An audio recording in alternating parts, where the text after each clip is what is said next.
ఏంటి ఈరోజు సంగతులు?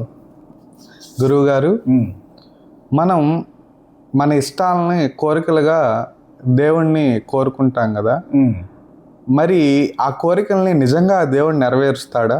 మనం కోరుకున్నటువంటి దేవుడు అంటే ఒక్కొక్కరికి ఒక్కొక్క దేవుడు రూపం ఉండొచ్చు, శక్తి అనుకుంటారు, నమ్మకం ఉండొచ్చు, ఏదైనా కానీ ఆ దేవుడు నెరవేరుస్తాడో లేదని అనుమానం. నా అనుమానం. సరే, దాని వివరం తెలియాలంటే నీకే ప్రశ్న వచ్చేటువంటి ఒక కథ నాకు జరిగినటువంటిది నేను చెప్తా. చెప్పండి, మీ అనుభవాలు చాలా చక్కగా. నాకు జరిగింది నీకు చెప్తాను. అది విన్న తర్వాత లాస్ట్లో ఆ జరిగిన సన్నివేశం ఎవరి వల్ల సంపూర్ణమైనది నువ్వే ఆలోచన చేసుకోవచ్చు. అలాగే మా అబ్బాయి చిన్నప్పుడు వాడికి ఒకసారి తేడా చేసి నాకైతే భయం వేసేసి మా స్థితి ఎట్లా ఉంటుందంటే, మాకు వెంకటేశ్వర స్వామి అంటే చాలా మన స్టేట్ బ్యాంక్ లాగా, దేవుళ్ళకల్లా వెంకటేశ్వర స్వామి స్టేట్ బ్యాంక్ లాగా, అంటే అంత ఎక్కువ మందిని ఆకర్షించినటువంటి విషయం. అంత స్పీడ్గా పనులు అవుతాయి అనేటువంటి ఒక నమ్మకం ఉన్నటువంటి విషయం మాకు లభ్యమైంది ఆ స్థితిలో. అంటే మా ఇంట్లో వెంకటేశ్వర స్వామి కొలువై ఉంటున్నాడా అనే అంత స్థితి ప్రజల్లో నమ్మకం కలిగినటువంటి పరిస్థితి మాకున్న ఆ టైం. దానికి ఒక ఫోటో ఉండేది, దాని కింద నేను బొమ్మలు వేస్తూ ఉండేవాడిని, పైన ఉండేది. అక్కడ అందరూ కూడా నమ్మకం ఉండేవాళ్ళు, నేను చేసే వ్యాపారంలో కానీ అక్కడ నమస్కారం పెట్టుకుంటున్నట్టుగా. అప్పుడు ఆయన దగ్గర అక్కడ ఉండి నేను కొంచెం అతిశయించినటువంటి ఒక విషయాన్ని అక్కడ మనవి చేశాను.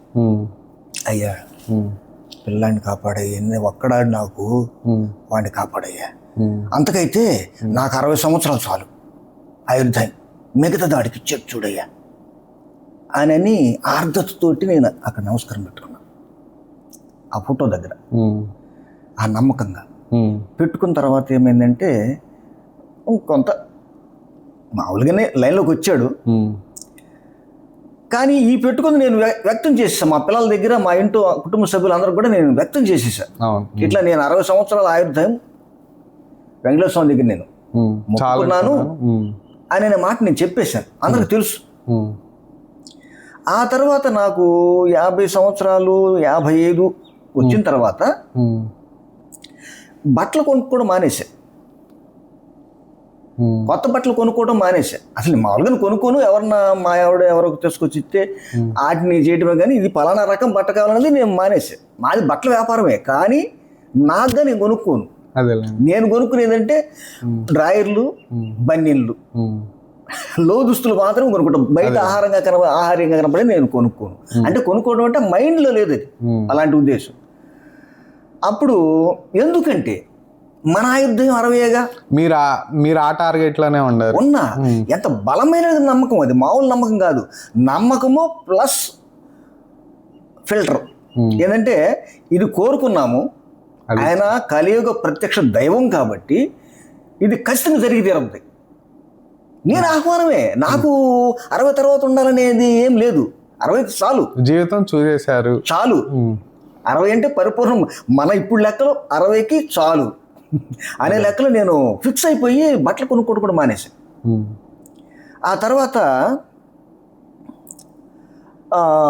60వ పుట్టినరోజు వస్తుంది, 61వ పుట్టినరోజు, అంటే 60 పూర్తి అవుతుంది. పూర్తయ్యే టైంలో అబ్బాయి వాళ్ళు ఒక ప్లాన్ ఫిక్స్ చేశారు. అంటే వాడేం చేశారు, సర్ప్రైజ్ నాతో చెప్పకుండా చేసి ఆనందపరచాలనే ఉద్దేశం కావచ్చు. దాని మీద తిరుపతిలో షష్ఠి పూర్తిలాగా చేద్దామని ఉద్దేశం ఉన్నట్టుంది, నాకు చెప్పలేదు. ఒకరోజు నా మనవరాలు ఫోన్ చేసింది, గీతాంజలి, మా అమ్మాయి కాకినాడలో ఉంటుంది, మా పెద్ద మనవరాలు. ఆమె ఫోన్ చేసింది. ఫోన్ చేసినప్పుడు, తాత తిరుపతి వెళ్తున్నాం కదా ఉం? అంటే పిల్లలకి వాళ్ళ తల్లిదండ్రులు చెప్పుకున్నారు మనం పలానా టైంలో తిరుపతి వెళ్తాం. వెళ్తామని. ఆ అమ్మాయి నాకు చాలా ఆత్మీయంగా ఉంటుంది. తాత ఇట్లా తిరుపతి వెళ్తున్నాం కదా, నీది షష్ఠి పూర్తి అని అన్నది. ఆహా సరే ఏంటమ్మా అన్న. ఏం లేదు, నీకేం గిఫ్ట్ కావాలంది. నీకేం గిఫ్ట్ కావాలంది. అక్కడ మొదలైంది నాలో సంకుచితమైనటువంటి ఉద్దేశం. అంటే సంకుచితం అంటే ముడుచుకుపోవటం, మనసు వికాసం చెందటం వేరు, సంకుచితం కావటం వేరు. దీనిలో లోభతత్వం ఎన్ని వస్తాయి. సంకుచితం చాలా డేంజర్. అక్కడ నాకు మొదలయ్యి అప్పటికప్పుడు మాట్లాడాలి కదా. అవును. దానిలో ఒక తప్పు మాట మాట్లాడే. ఏం లేదమ్మా, వెంకటేశ్వర స్వామిని ఒక్కరోజు నాకు కావాలయ్యే అవకాశం అని నేను అడుగుతానన్న, కోరుకుంటాను. ఆ కోరిక ఒకటి నెరవేర్తే చాలు అన్న. అది ఒక రోజు మీకు కావాలంటే అది అసలు ఎలా, అసలు దానిలో ఎంత తప్పు భావన ఉంది. నువ్వు 60 సంవత్సరాలు కావాలని కోరుకున్నావు, అంతవరకు ఆగిపో. అంటే ఇంకొక రోజు అడగటం వల్ల నాలో ఉన్న 2-3 కోణాలు కనపడతాయి. ఒకరోజు తాలితే తిరుపతి దాటి బయటకు వచ్చేస్తాం. మీ ఉద్దేశం అది. అంటే అక్కడే యాక్సిడెంటల్గా ఏం కాకుండా బయటికి రావచ్చు. ప్లస్ ఒకరోజు దాటితే ఒప్పందం పోద్ది. ఎంత దుర్మార్గమైన ఆలోచన గమనించు. మనం అన్నదానికి నిలబడాలి. అవును అవును. నిలబడకుండా అంటే నిన్న ఎంత పవిత్రంగా నేను చెప్పానో ఇప్పుడు అంత అపవిత్రమైనట్టు నా మనసు నేను ఓపెన్ చేసుకుంటున్నా. సత్యం గురించి నిన్న పవిత్రంగా చెప్పాను, ఈరోజు నాలో ఉన్న దుర్మార్గమైన కోణాన్ని నీకు చూపిస్తున్నా రుజువుగా. ఒకరోజు కోరుకుంటానమ్మా అన్న, ఆమెకు అర్థం కాల. సరే నా తాత నీకు ఉంగరం అది కూడా రెడీ చేశారులే ఏదో చెప్పింది, అంత ఓపిరైంది విషయం. అదేలే. కానీ నేను పశ్చాత్తపడుతున్నా. ఎట్లనంటే ఎందుకు ఈ తప్పు మాట కోరుకున్నావు? పిల్లే ఆమెకు తెలియదు, ఏదో అడిగింది. ఎవరితో విశ్లేషించామని కాదు, మన భావన మన మనసులో నుంచి మాట్లాడితే మన ఆత్మకు తెలుసు. మన నోటి నుంచి బయటకు వచ్చింది, మన ఉద్దేశంతో బయటకు వచ్చింది. అవునవును. సంకుచితంగా వచ్చేసింది. దానికి పర్యవసానం ఎట్టబడుతున్నా అక్కడి నుంచి పట్టుకున్నా నా మైండ్. తప్పు కోరుకున్నాము ఎట్టరైతే అని అయినా చూద్దాం. ఇది ఒకటి మళ్ళా అయినా చూద్దాం. ఏది వెంకటేశ్వర స్వామి పవర్ చూద్దాం, అది నిజమవుద్దో కాదో, ఎట్లా ఫలించుద్దో అనేటువంటి ఒక విషయం.